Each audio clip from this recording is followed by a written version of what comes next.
Hi guys, welcome to my YouTube channel. Thank you for joining in. My name is Lillian, and as usual, thank you for commenting, sharing, subscribing. I appreciate you so much. So let's dive into the video.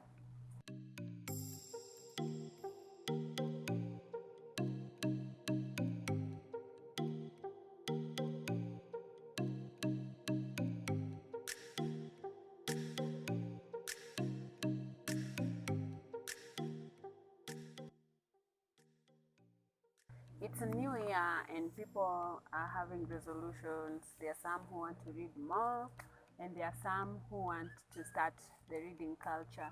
And maybe you're just wondering where to start or which books to read. So don't worry, I'm going to share a few books that I've read that I felt inspired me in different ways, and I just maybe you can check them out and see if they inspire you or if you love them, and you can try read them out, or you can try read them. So book number one is What I Know for Sure by Oprah Winfrey. And this book is just about the stories of her life, her mistakes, how you can use your mistakes and to grow yourself. It's basically like a memoir of all the experiences where she started, all her experiences, and how you can use your mistakes to make you stronger and stronger. And yeah, it's a good one. It's a good challenge for yourself. It's a good inspiration to just, you can rise above everything or anything and be better. It's about your perspective or your perception. So you can check it out. It's a good read. And then book number two is Sacred Chaos. This is about spiritual discipline. And so sometimes you put pressure on yourself to be like, I need to pray for 1 hour, or I need to pray at this particular time. And then maybe you start, and then along the way, life just happens. Life is chaotic, and the chaos will always win somehow. So she was, I think, in that moment where she's married, she has kids, she has work, there's just too much, and she was not getting time to like fellowship and just have a moment with God. And so she got to a place where she was like, you know what, I can still talk to God, I can still pray. You see, I have those 10 minutes in the kitchen, or maybe 30 minutes when you're going to work, or maybe you see those, you can spare 20 minutes in your lunch break to just pray and seek God, and it makes the difference. It's not about the quantity, it's about the quality of your prayer. And you can still seek God, you can still pray, you can still create a relationship with God. She really challenged me, and I realized, oh my gosh, I can literally just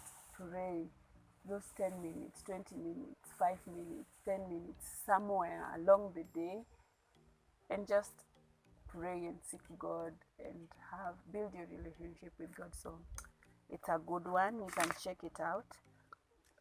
Book number three is The Year of Yes by Shonda Rhimes. I think she did Scandal, she did Grey's Anatomy, she did How to Get Away with Murder, I think. And she had her life was just boring. It was work, home, work, home, work, home.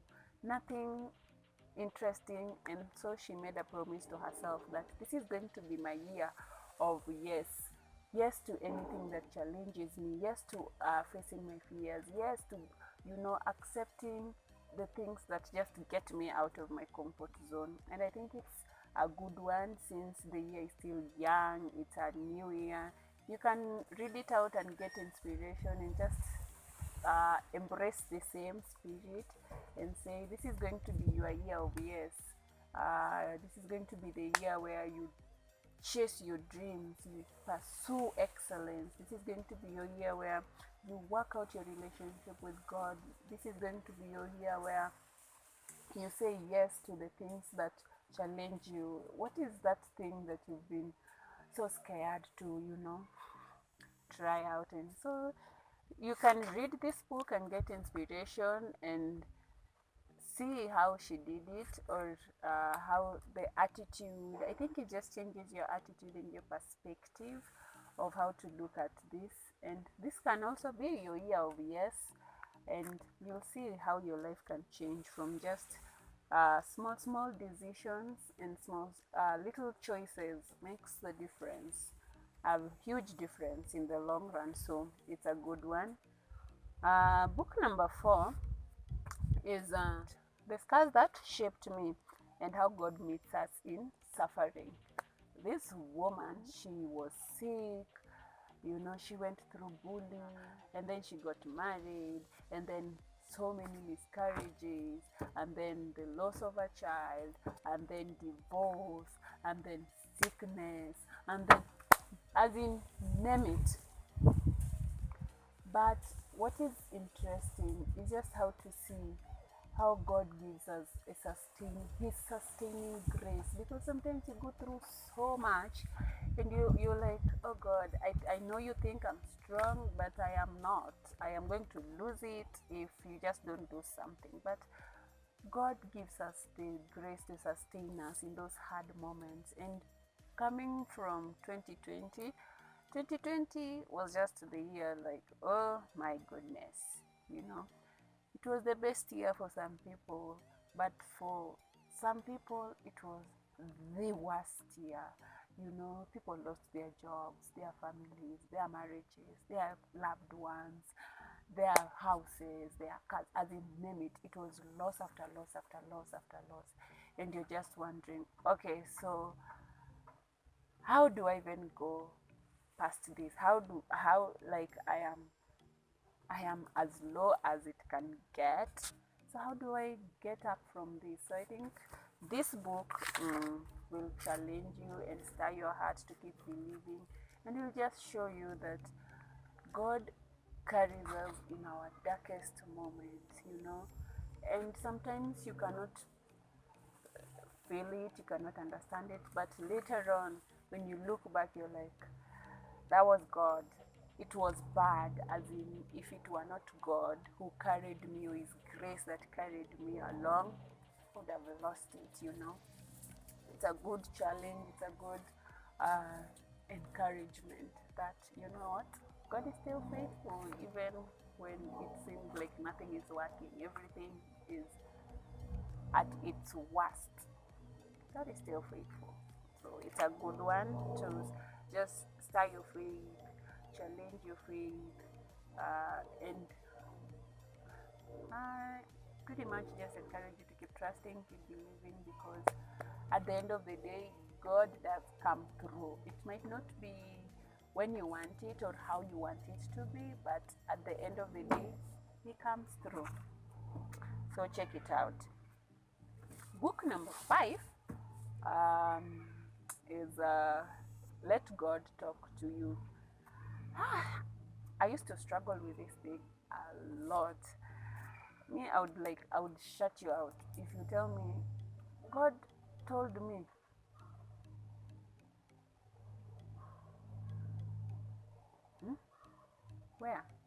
Where did you meet? So I would literally just shut you out, and I was like, this person is about to lie to me. God told you where, and I just had like some attitude, because I'm like, okay.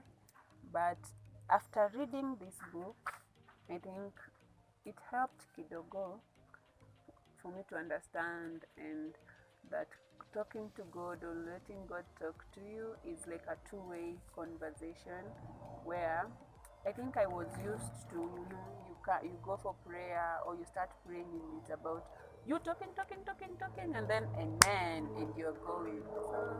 So I've learned to, pray, and then just take time and settle in, and just, listen and wait on God to speak to me, to, just not be in a hurry to say amen, and then you are uko umshaenda. So yeah, it's a good practice, though sometimes you still hard because I'm used to like you talk, and then you're like, amen, and then you're, and sometimes God is like, wait, I want to answer you, I want to talk to you, wait, ushaenda. So if you want to, start maybe also understanding, okay, how does God talk, or what can I do, what can I change, what can I start embracing, or stuff like that, check that book out. It will help you. Then book number 6 is from my favorite girl. If you know me, you know I love her. Lost and Found from Sarah Jakes. I love that girl. I just love her preachings are just thebomb.com. So Lost and Found, she talks about how she felt lost, where there was just so much expectation. Your father is TD Jakes, you cannot afford to be as in, where do you, as in, she was just struggling to fit in, and she wanted to be herself. It's like people have already decided your fate and they expect you to do this, so if you try diverting, they're looking at you like, exactly what are you doing? So she felt lost, and this messed her up, and I love how she tells her story in a very authentic and very vulnerable point of view. And sometimes when you're reading it, you're like, oh my goodness, I've been there, I've felt that. Like, it's like someone knows how you feel and they've been able to like pen it down. So it's a good one. And at the end of it all, she encourages and gives hope to people through her book, through her story, that no matter how lost you are, or no matter how lost you feel, you can still be found. You can still be found. So if you're in a season in your life, or a moment in your life where you feel lost and you're like, oh my gosh, God, what is my purpose in this life? I feel so lost. I feel like there's nothing, there's no importance in my life, there's no significance in my life. I'm just in some dark corner. Maybe you can also get inspiration from her story and just get that you're not alone. There are some people who've gone through it and conquered, and so you will conquer. So if you're feeling lost, check it out. So book number 7 is also from Sarah Jakes. It's Don't Settle for Less. This book is about confronting your pain, confronting your hurts, confronting your mistakes, and then growing from them, allowing those things to make you even stronger.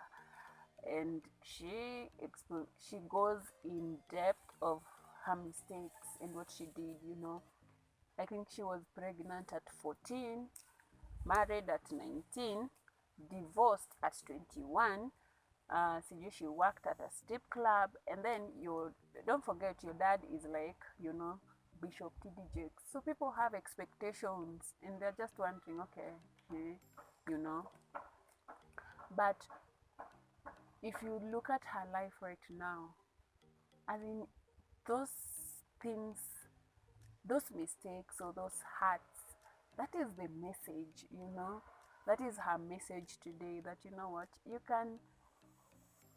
God still can use your mistakes and turn them into a masterpiece or into a message, And or maybe you can check her preachings. I just love how real she is, And it's a good book to challenge you to get out of pity party, and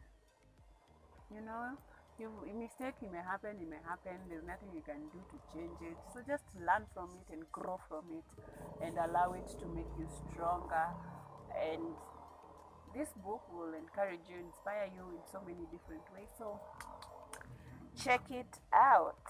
And then last but not least is the 5 a.m. club. This is just a book for self-improvement, self-mastery, and then just the importance of having a morning routine. And it goes into details of how you can incorporate that in your life and start having a morning routine. And it's amazing. It's awesome. I think it's from Robin Sharma. So yeah, it has very incredible inspiration. So if you want to start a morning routine, you want to do something, you can check it out. I hope you did enjoy, and if you do read the books, let me know your review. Let me know what you think about them. If they did help you, what you got out of it, what you learned out of those books, and if you got inspired, do share your experience as well. And if you have other recommendations of books we can read or I can check out, just comment on this comment section below and I'll check them out. And yeah, let's get the reading culture going on. And see you next week. Bye bye, and God bless you.